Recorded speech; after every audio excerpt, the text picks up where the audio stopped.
సాంబార్ చేస్తున్నా ఈరోజు. చూడండి, మునక్కాయలు, క్యారెట్, ముల్లంగి, టమాటో, ఆనియన్స్ వీటన్నిటితో సాంబార్ పెట్టేద్దాం ఫ్రెండ్స్. బ్యాళ్ళు అయితే ఉడకబెట్టి పెట్టుకున్నాం. మార్నింగ్ పెట్టి పొయ్యి మీద ఆయిల్ వేసాను. 4 గింజలు మెంతులు, 2 ఉల్లిపాయ వేసాను. తిరువాతి గింజలు. Sambar starting friends. ఇప్పుడు కొద్దిగా జీలకర్ర, ఆనియన్స్ మళ్ళీ కొద్దిగా వేస్తాం. ఫస్ట్ కొంచెం ఆనియన్స్ వేస్తాం ఫ్రెండ్స్.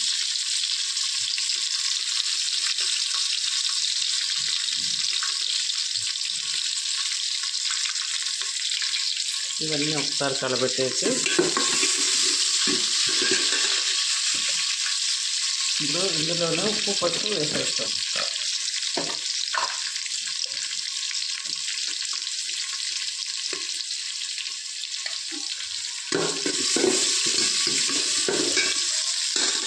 పసుపు,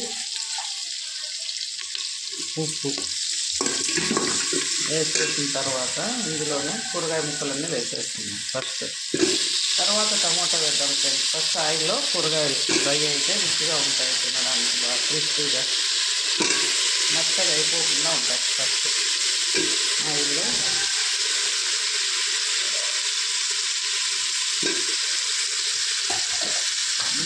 మునక్కాయలు, ముల్లంగి, క్యారెట్, ఇంకొకటి పొటాటో. కొద్దిగా ఇవన్నీ ఉడికాక పొటాటో వేస్తాం ఫ్రెండ్స్. మరీ మెత్తగా అయిపోతుంది, అవి బౌల్చాక వస్తుంది. దానికి పొటాటో వేస్తాం.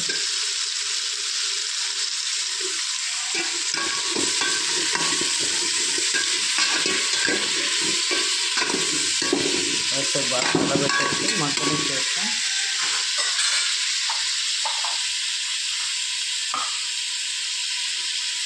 దీంట్లోనే టమాటో,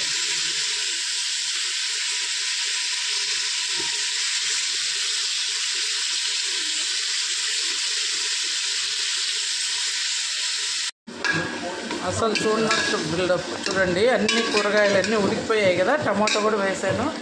ఇందులో కారం వేద్దాం ఫ్రెండ్స్. సాంబార్ పొడి, రుచికి తగినంత కారం. చూడండి, పిల్లలు తింటారు కాబట్టి మరీ ఎక్కువైతే వేయలేదు ఫ్రెండ్స్. కొద్దిగా కారం.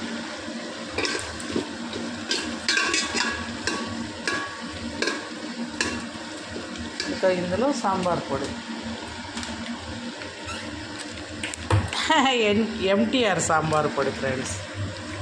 మనం వాళ్ళకి ప్రమోషన్ కాదు, వాళ్ళకి తెలియదు కూడా తెలియదు, కానీ మనం ఎప్పుడు రసము, సాంబారు ఎంటీఆరే వాడతాం. ఏ మసాలా అయినా ఎంటీఆరే. వీళ్ళు అడ్వర్టైజ్ దంచి చేసిన మసాలా అని చేసినప్పటి నుంచి ఇదే వాడుతున్నాం ఫ్రెండ్స్.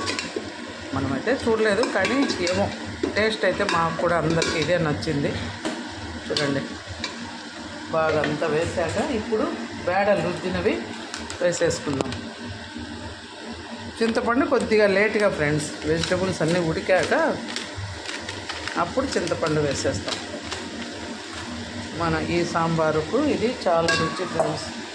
నీళ్ళు కొంచెం చింతపండు అయితే నానబెట్టుకున్నాం. ఫైనల్గా దాంట్లో కొంచెం నానాక ఫైనల్గా వేద్దాం ఫ్రెండ్స్. ఇప్పుడు వేస్తే వెజిటబుల్స్ అన్నీ ఉడకవు. చూడండి, బ్యాళ్ళు రుద్ది వేసేసాం.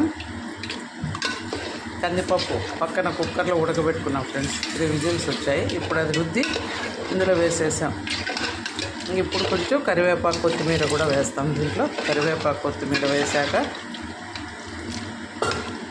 ఫైనల్గా చింతపండు రసం వేసుకుంటే గుమ్మగుమ్మలాడే మునక్కాయ సాంబార్ రెడీ.